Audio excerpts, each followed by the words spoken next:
अस्सलाम वालेकुम। ही सारियुनि जो फ़सुलु आहे असांजे इलाइक़े में। हिननि में हींअर तव्हांखे ॿिनि शयुनि जे बारे में ॿुधाईंदासीं त हिकिड़ो जेको आहे अॼु जेका बारिश पई आहे असांजे इलाइक़े में, ही तव्हांखे बारिश जी बि पोज़ीशन ॾेखारियूं था त तव्हांखे जेको आहे हे ॿूटे जे पननि ते ॾिसण में ईंदी पई हूंदी। ठीकु आहे, शुकुर अल्हम्दुलिल्लाह सुठी पई आहे बारिश। ऐं हाणे जेको आहे न अञा बारिश जे करे माना गरमाइश थींदी ऐं ॿूटे ते कुझु असरु थींदा, पर अलाह पाक ख़ैरु करे मतां वरी ॿी हिकु बारिश थी वञे, 3-4 ॾींहंनि में अञा इम्कान आहिनि त उन हिसाब सां जेको आहे माना फ़सुल खे फ़ाइदो थींदो। पर हाणे जेको आहे लीफ फोल्डर जो जेको मसइलो हले पियो, कुझु इलाइक़नि में शुरू थियो आहे, उन खां अलावा जेको आहे खस वारो मसइलो आहे। इन्हनि सभिनी शयुनि ते मां कोशिशि करे वीडियोस ठाहींदुसि, खस छा आहे, ठीकु आहे, ऐं जेको आहे लीफ फोल्डर जा नुक़सानात या लीफ फोल्डर कीअं थो अटैक करे। पर हिकिड़ी शइ जेका तव्हांखे हिन कंडीशन में मां सम्झाइण जी कोशिशि कयां थो न, त उहा कंडीशन मूंखे मिले त ॿूटे में बूटिंग स्टेज छा हूंदी आहे, ढिढे वारी पोज़ीशन छा हूंदी आहे, उन टाइम ते असांखे छा करणु घुरिजे। ठीकु आहे, इहा ॻाल्हि तव्हां सम्झिजो त इनशा अल्लाह ताला उहो जेकॾहिं तव्हां अमल कंदो त उहो तव्हांखे फ़ाइदो थींदो। हाणे हीअ असांजो ॿूटो आहे, हिन जो आहे ढिढो। ठीकु आहे, हीअ ॾिसो अञा माना हिन में असांजो पेनिकल जेको आहे, संग जेको आहे राइस जे माना पेडी जे सारियुनि जे संग खे असां पेनिकल चवंदा आहियूं। हीअ आहे असांजी ढिढे वारी पोज़ीशन। ठीकु आहे, संग किथे निकिरी आया आहिनि, किथे अञा असांजा संग निकिरनि पिया, ढिढे वारी पोज़ीशन आहे।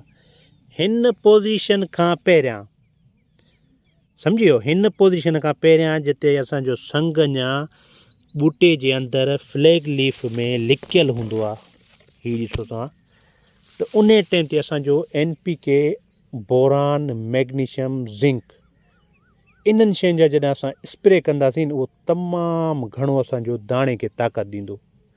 NPK जो मतिलबु हूंदो आहे नाइट्रोजन, फास्फोरस, पोटाश।